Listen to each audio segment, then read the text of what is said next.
In this recording, I'm going to be talking about mutable signs, one of the fixed qualities of the zodiac signs.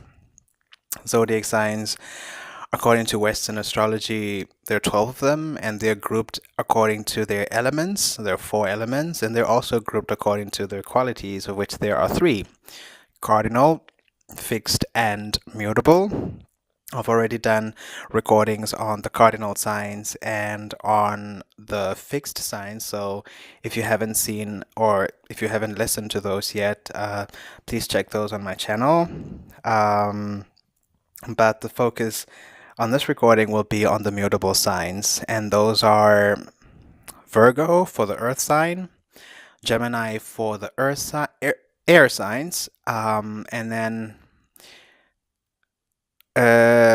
Pisces for water, and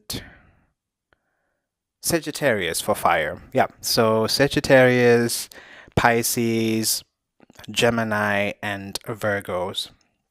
The way I look at mutable signs is that they are the finishers. They are the ones who clean up the mess.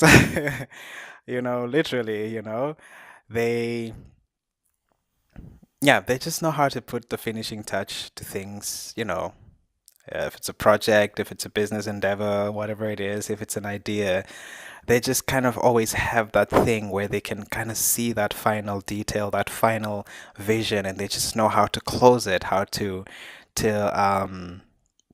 yeah, to just finish it. They're perfectionists. Especially when I think about Virgos, for example. I mean, when you think about Beyonce, for example, she's a Virgo sun. And she's like a perfectionist, like everything she does probably gets checked 100 times, to make sure that nothing goes out of step, nothing goes wrong. It's just perfection, every detail is checked and checked and checked and checked just to make sure that the finishing touch is just right. So they, I feel that like, although mutable signs don't have the cardinality that the other signs have, or they don't have the fixed nature that the other signs have, but because they're the last ones, because they're the finishers, I kind of feel like they kind of have how should I say, mm, when you think about it from like the order of it, I would like to think that the mutable signs were once cardinal and then they got upgraded to a fixed position, you know, and then once they've done their work, they were upgraded to the final stage of being a mutable sign, if that makes any sense. You know what I mean? Like you come up with an idea and then you have to kind of carry out that idea, you know. You have already come up with the idea, you've taken the risk, kind of assessed the risks that come with it. That's cardinal. And then, you end up doing whatever it is that you wanted to undertake, and you learn the mistakes and you see what worked and you see what didn't work. That's the fixed nature, the doer. And then you sort of take all of those cardinal experiences and all of those fixed experiences, all of those things that worked and didn't work, and then you're able to finally look at the bigger picture and be like, aha, so this is now what I need to do in order for this to be complete. This is the loophole that needs to be fixed so that this does not fail next time. And then that's the mutable nature, of the signs, of the qualities. And I think the mutable signs, they are brilliant at that, because I feel like they were once cardinal and they were once fixed, and they have kind of um, progressed through those to end up in the mutable state. Um, so I look at mutable signs a little bit as old souls in a way. I really do. And I also see that they have a quality that's somehow a collective. There's something about them that's collective. There is a, I don't know if it's because of the old soul and wisdom that comes with their vibration that makes them kind of have a resonance with the collective consciousness. Pisces, for example, is one of that. And of course, it's no surprise because Pisces um, has rulership over the 12th house. And what is the 12th house? The 12th house literally is the last house. It's the house of, it's the house basically where we go to sort of like to die, to move back into the first house, to be reborn again, to reincarnate again. So it's that house where you go where you have already gone through all the other 11 houses. So kind of almost godly in that sense, or it's connected to more connected to spirituality, um, the collective consciousness in a way. That's kind of what I mean. So there is a knowing, there is a wisdom, that the signs have. And even if you just look at them, if you just really, really stop for a moment and look at somebody who was a Pisces, um, there's just this selfless nature. There's just giving. There's just feeling of oneness, of unity. We're all the same. We're all one. Unconditional loving. There is that vibration there. And I have kind of observed this with Pisces people. And when you look at people who are of Virgo, even though they are not, of course, Pisces is a water sign, so theirs is an emotional, it's a feeling thing. But with Virgo, it's an earth sign. It's like the queen mother. It's just even when I think of Beyonce, I just made an example of her, but like just looking at her, you see that there is just something about her that's it's kind of it feels almost like it's an old soul, like the experience and the pizzazz and the zest and everything that she brings to her performances and to her empire. It almost has a feeling of like, wow, this person seems like they have done this before, like maybe they were performers for in past lives or something like that. There's nothing about her presence that feels like this is like an amateur, or it's like somebody who just started. It feels well rehearsed, well practiced, well done. Um, and it's also very communal. There's a collective um, sense there. Like it's hard to kind of put it in words, but it's a vibration, it's a feeling thing.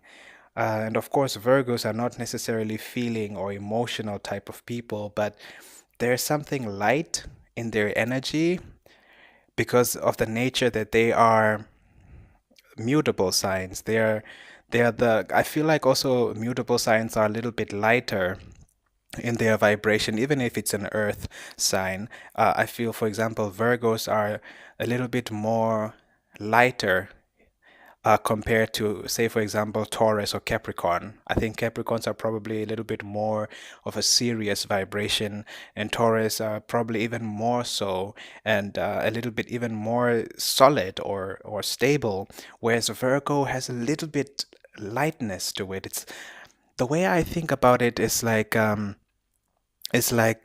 Virgo is like dust. When the wind blows, like I think of sand dunes and the wind blows and the dust rises, in the air. It's like it's sand. It's of the earth, but it's so light. That's how I see Virgo, you know. Um and Taurus, it's not like that. Taurus is like earth. It's like mud. It's solid, and Capricorn is just like the mountains. Like it's just immovable. It's very serious, very heavy. And then it's the same thing with Pisces. It's like mist, when you boil water and it just rises in the air and it becomes one with the air. It's kind of like that. Do you see the similarities? That the dust is of earth, but it's so light that it can be moved by the wind. And when water gets into a boiling state and becomes misty and it's like steam, it starts to rise and it can be moved also by the wind. Can you see the similarities, even though they are not of the same element, the dust and the steam kind of rising, And the same concept can also be applied to Sagittarius, which is of the fire element. But in an earlier recording, I was talking about how Sagittarius is like the smoke once the fire has burned. And the smoke, once again, it's light. It can be blown by the wind, and it can rise into the air. So there you have smoke moving and rising, and it's light. And then you have steam from water. It's moving, it's rising, it's light. And then you have dust from the sand. It's moving, it's rising, and it's light when there's enough wind to blow it, you know? Um, and then you have the air sign, which is Gemini. Gemini's vibration is also quite light comparing to Aquarius. Like Aquarians are a little bit more serious of the air signs. Of course, all the air signs are much more lighter compared to all the other elements. But when you really stop and think about it, the Aquarius are a little bit more serious compared to the Geminis. You know, the Geminis are maybe more social, you know, butterflies than Aquarius. Actually, maybe butterfly is the perfect analogy for Geminis because you know they fly. It's like the spring. It comes. You know. Um, and also Gemini is also a little bit also more bubbly and a little bit more childlike, a little bit more lighter than Libras. Libras are the social justice warriors, so there's also a bit of a seriousness there, you know.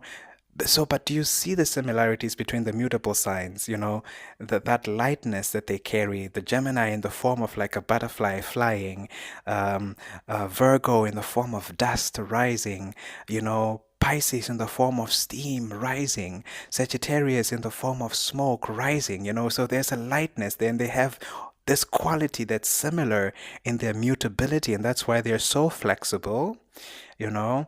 That's why they're the finishers. That's why they can kind of go around things and see, this doesn't work, this didn't work, let's fix this, let's take it from this angle, let's take it from this perspective. So they are the finishers. They've been around, they're the old wise souls, you know?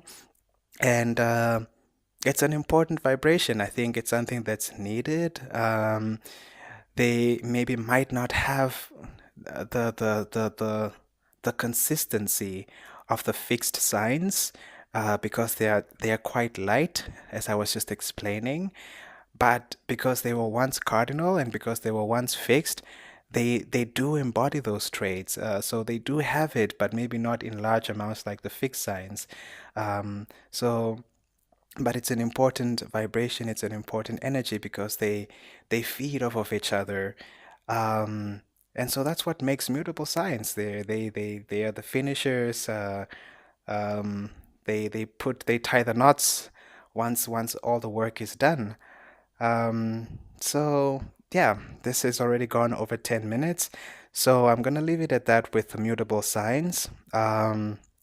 Do let me know what you think about mutable signs. Let me know what qualities have you observed, or what qualities do you know about mutable signs that maybe I forgot to mention, and also just let me know which sign you belong to from the mutable signs. It would be so interesting to hear your thoughts and your experiences on that.